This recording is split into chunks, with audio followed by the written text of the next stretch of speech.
श्री परमात्मने नमः। श्रीमद्भगवद्गीता अथ नवमोऽध्यायः। राजविद्या राजगुह्ययोगः। श्रीभगवानुवाच इदं तु ते गुह्यतमं प्रवक्ष्याम्यनसूयवे ज्ञानं विज्ञानसहितं यज्ञात्वा मोक्ष्यसे शुभात्। राजविद्या राजगुह्यं पवित्रमिदमुत्तमं प्रत्यक्षावगमन् धर्म्यं सुसुखं कर्तुमव्ययम्।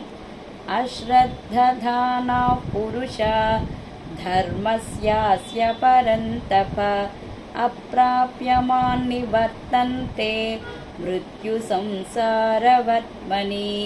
मया ततमिदं सर्वं जगदव्यक्तमूर्तिना मत्स्थानि सर्वभूतानि न चाहं तेष्वस्थितः न च मत्स्थानि भूतानि पश्य मे योगमैश्वरम्। भूतभृन्न च भूतस्थो ममात्मा भूतभावनः। यथाकाशस्थितो नित्यं वायुः सर्वत्र गोमहान् तथा सर्वाणि भूतानि मत्स्थानीत्युपधारय। सर्वभूतानि कौन्तेय प्रकृतिं यान्ति मामिकां कल्पक्षये पुनस्तानि कल्पादौ विसृजाम्यहम्। प्रकृतिं स्वामवष्टभ्य विसृजामि पुनः पुनः। भूतग्राममिमं कृत्स्नम् अवशं प्रकृतेर्वशात् न च मान्तानि कर्माणि निबध्नन्ति धनञ्जय। उदासीनवदासीनम् अशक्तं तेषु कर्मसु मयाध्यक्षेण प्रकृतिः सूयते सचराचरम्। हेतुनानेन कौन्तेय जगद्विपरिवर्तते अवजानन्ति मां मूढा मानुषीं तनुमाश्रितं परं भावमजानन्तो मम भूतमहेश्वरम्। मोघाशामोघकर्माणो मोघज्ञानविचेतसः राक्षसीमासुरीं चैव प्रकृतिं मोहिनीं श्रिताः। महात्मानस्तु मां पार्थ दैवीं प्रकृतिमाश्रिताः भजन्त्यनन्यमनसो ज्ञात्वा भूतादिमव्ययम्। सततं कीर्तयन्तो मां यतन्तश्च दृढव्रताः समस्यन्तश्च मां भक्त्या नित्ययुक्ता उपासते। ज्ञानयज्ञेन चाप्यन्ये यजन्तो मामुपासते एकत्वेन पृथक्त्वेन बहुधा विश्वतो मुखम्। अहं क्रतुरहं यज्ञस्वदाहमहमौषधं मन्त्रोऽहमहमेवाज्यम् अहमग्निरहं हुतं।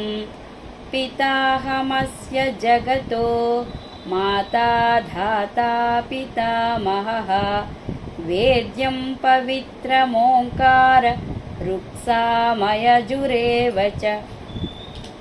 गतिर्भर्ता प्रभुः साक्षी निवासः शरणं सुहृत् प्रभवः प्रलयस्थानं निधानं बीजमव्ययम्।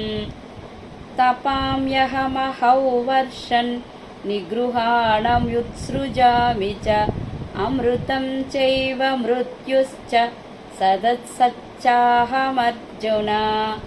त्रैविद्या मां सोमपः पूतपापा यज्ञैरिष्ट्वा स्वर्गतिं प्रार्थयन्ते ते पुण्यमासाद्य सुरेन्द्रलोकं अश्नन्ति दिव्यान् दिवि देवभोगान् ते तं भुक्त्वा स्वर्गलोकं विशालं क्षीणे पुण्ये मर्त्यलोकं विशन्ति एवं त्रयी धर्ममनुप्रपन्ना गतागतं कामकामा लभन्ते अनन्याश्चिन्तयन्तो मां ये जनाः पर्युपासते तेषां नित्याभियुक्तानां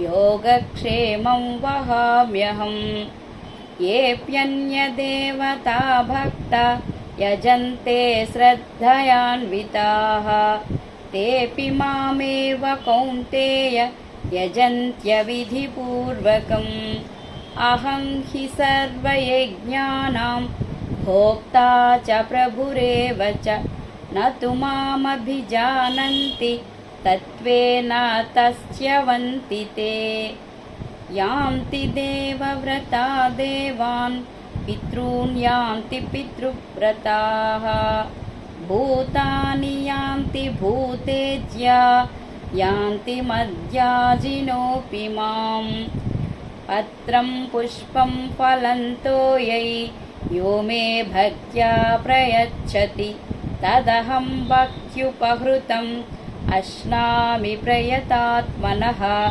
यत्करोषि यदस्नासि यज्जुहोषि ददासि यत्तपस्यसि कौन्तेय तत्कुरुष्व मदर्पणम् शुभाशुभफलैरेवं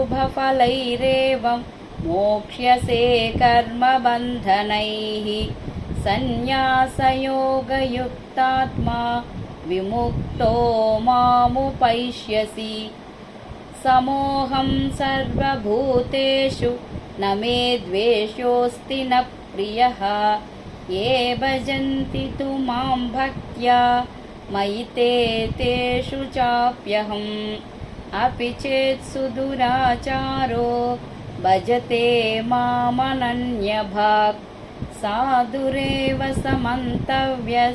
समक्व्यसितो हि सः क्षिप्रं भवति धर्मात्मा सस्वच्छान्तिं निगच्छति कौन्तेय प्रतिजानीहि न मे भक्तः प्रणश्यति मां हि पार्थव्यपाश्रित्य येऽपि स्युः पापयोनयः स्त्रियो वैश्यस्तथा शूद्रास्तेऽपि यान्ति परां गतिम् किं पुनः ब्राह्मणाः पुण्या भक्ता राजर्षयस्तथा अनित्यमसुकल्लोकम् इमं प्राप्य भजस्व माम् मन्मना भव मद्भक्तो मद्याजी मां नमस्कुरु मामे वैष्यसि युक्त्वैवम् आत्मानं